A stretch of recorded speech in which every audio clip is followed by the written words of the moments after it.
नमस्कार दोस्तों, आज हम आपके समक्ष बृहदारण्यक उपनिषद में से एक कथा लेकर प्रस्तुत हुए हैं, या कह लीजिए एक वृतांत लेकर प्रस्तुत हुए हैं। कहानी के साथ साथ वैदिक ज्ञान भी सुनने को प्राप्त हो, ऐसी व्यवस्था इन उपनिषद की कथाओं के माध्यम से बनती है। कथा है महर्षि याज्ञवल्क्य की। महर्षि याज्ञवल्क्य की दो पत्नियां थीं। एक का नाम था मैत्रेयी और एक का नाम था कात्यायनी। महर्षि याज्ञवल्क्य की दोनों ही पत्नियां सदाचारिणी और पतिव्रता थीं, परंतु इनमें मैत्रेयी ईश्वर के प्रति श्रद्धा भाव रखती थी और कात्यायनी संसार में ही व्यस्त रहती थी। महर्षि याज्ञवल्क्य ने संन्यास ग्रहण करने का निर्णय लिया। संन्यास ग्रहण करते समय मैत्रेयी को उन्होंने अपने पास बुलाकर कहा, मैं अब इस गृहस्थ आश्रम को छोड़कर संन्यास ग्रहण करना चाहता हूँ। तुम दोनों मेरे पीछे आपस में झगड़ा ना करो, इसलिए मैं चाहता हूँ कि तुम दोनों में अपनी संपत्ति आधी आधी बांट दूँ। मैत्रेयी बड़े सूझबूझ वाली स्त्री थी। मैत्रेयी ने कहा, यदि इस संपत्ति को आप छोड़ रहे हैं तो इसका अभिप्राय यह है कि संन्यास लेकर आपको इससे भी काफी कीमती या महत्वपूर्ण संपत्ति मिलने जा रही है।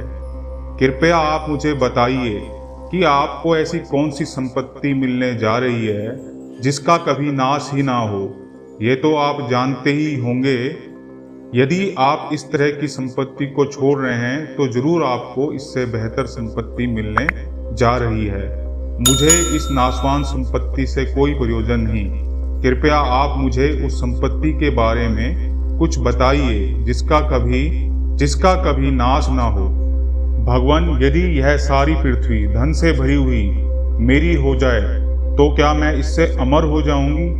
याज्ञवल्क्य ने कहा, नहीं, किंतु जैसे उन लोगों का जीवन बीतता है जिनके पास हर एक प्रकार के साधन उपसाधन हैं, वैसे ही तुम्हारा जीवन भी बीतेगा। पर अमर होने की तो धन से कोई आशा ही नहीं की जा सकती। मैत्रेयी ने कहा, जिससे मैं अमर नहीं हो सकूंगी उसको लेकर मैं क्या करूंगी? सो जो भगवान जानते हैं, आप मुझे वह बतलाइए। याज्ञवल्क्य ने कहा, तुम हमारे प्यारी और प्रिय वचन बोलने वाली पत्नी हो। आओ मैं तुम्हें यह ज्ञान बतलाता हूँ और मेरी बात को पूरे ध्यान पूर्वक सुने। याज्ञवल्क्य ने कहा, पति की कामना के लिए पति प्यारा नहीं होता, अपितु आत्मा के वजह से ही यह प्यारा होता है। हे निसंदेह, पत्नी की कामना के लिए पत्नी भी प्यारी नहीं होती, परंतु आत्मा के कारण ही इसमें प्रिय होने का गुण होता है। हे मैत्रेयी, पुत्रों की कामना के लिए पुत्र प्यारे नहीं होते, अपितु आत्मा की कामना के लिए ही पुत्र प्यारे होते हैं। धन की कामना के लिए धन प्रिय नहीं होता, अपितु आत्मा की कामना के लिए ही धन प्रिय होता है। मैत्रेय, निसंदेह ब्रह्म की कामना के लिए ब्रह्म प्यारा नहीं होता, अपितु आत्मा की कामना के लिए ही प्रिय होता है। निसंदेह क्षत्रियत्व की कामना के लिए छत्र प्यारा नहीं होता, अपितु आत्मा की कामना के लिए छत्र प्रिय होता है। मैत्रेय, लोगों की कामना के लिए लोग प्यारे नहीं होते, अपितु आत्मा की कामना के लिए लोग प्यारे होते हैं। निसंदेह देवताओं की कामना के लिए देवता प्यारे नहीं होते, अपितु आत्मा की कामना के लिए देवता प्यारे होते हैं। निसंदेह प्राणधारियों की कामना के लिए प्राणधारी प्यारे नहीं होते, अपितु आत्मा के कारण ही यह सब वस्तुएं प्रिय हैं।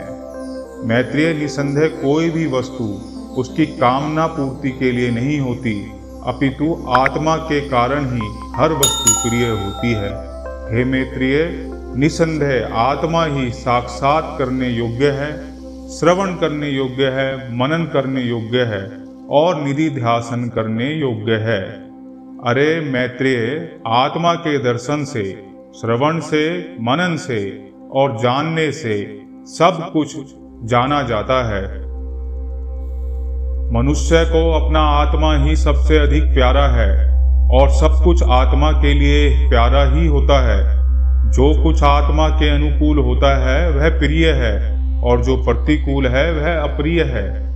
स्वतः ना तो कुछ प्रिय होता है और ना ही अप्रिय होता है।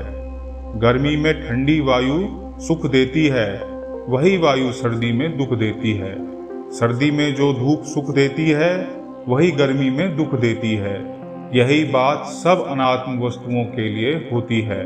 पति पुत्र आत्मा के अनुकूल हैं इसलिए प्यारे हैं, अर्थात पति पुत्र आदि हेतु हैं आत्मा की प्रीति के, इसलिए प्यारे हैं।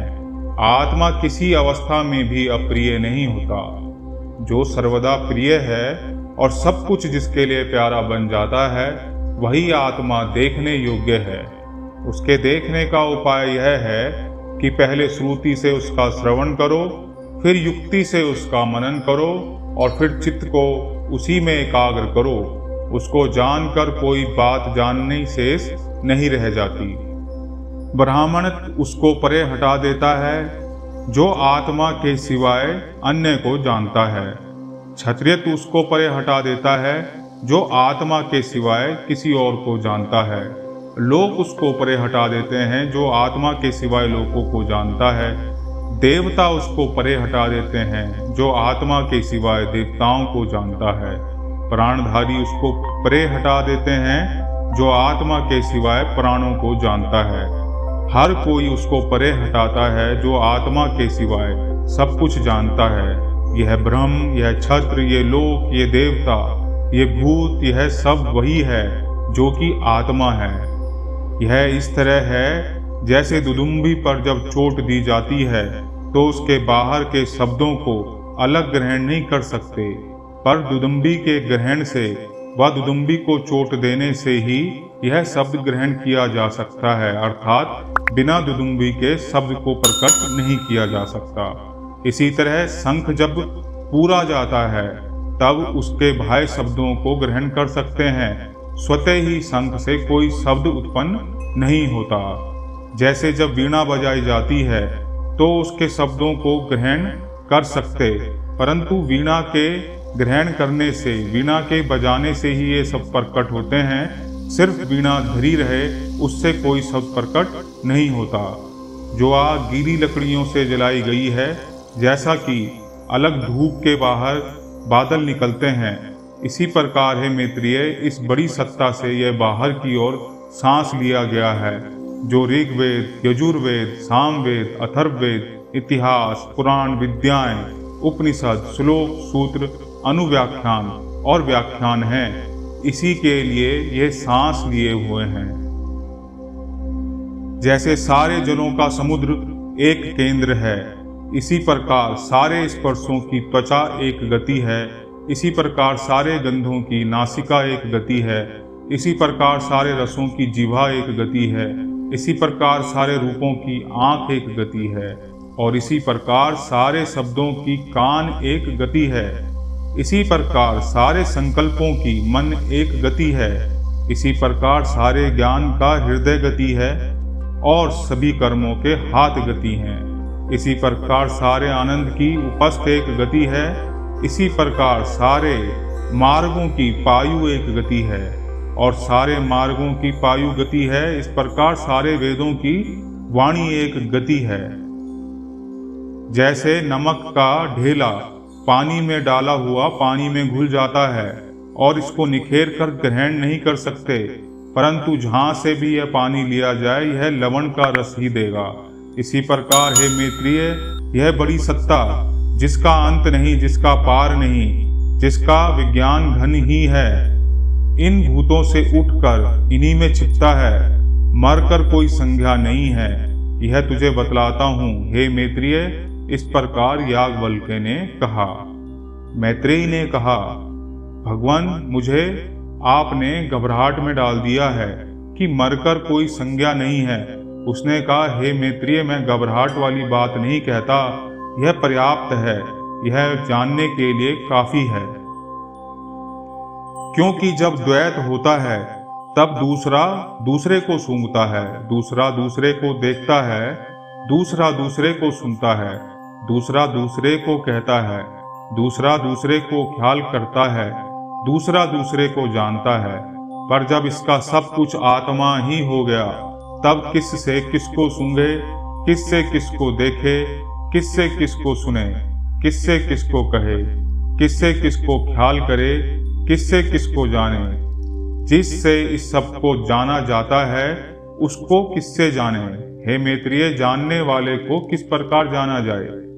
इस प्रकार महर्षि याज्ञवल्क्य ने मैत्रेयी को यह अद्भुत ज्ञान दिया और इस ज्ञान के माध्यम से ही बताया कि यह धन जो कभी नष्ट नहीं होता, यह आत्मा की जानकारी रूपी धन है और इस संसार में जो कुछ भी स्थित है या जो भी प्रयोजन है वह सब आत्मा का ही है। आत्मा के बिना कोई इंद्रियों का अस्तित्व नहीं, आत्मा के बिना इस संसार का ही अस्तित्व नहीं, क्योंकि यह सब कुछ आत्मा द्वारा आत्मा के लिए ही है। इस प्रकार इस दिव्य ज्ञान से महर्षि याज्ञवल्क्य ने अपनी पत्नी मैत्रेयी को कृतार्थ किया।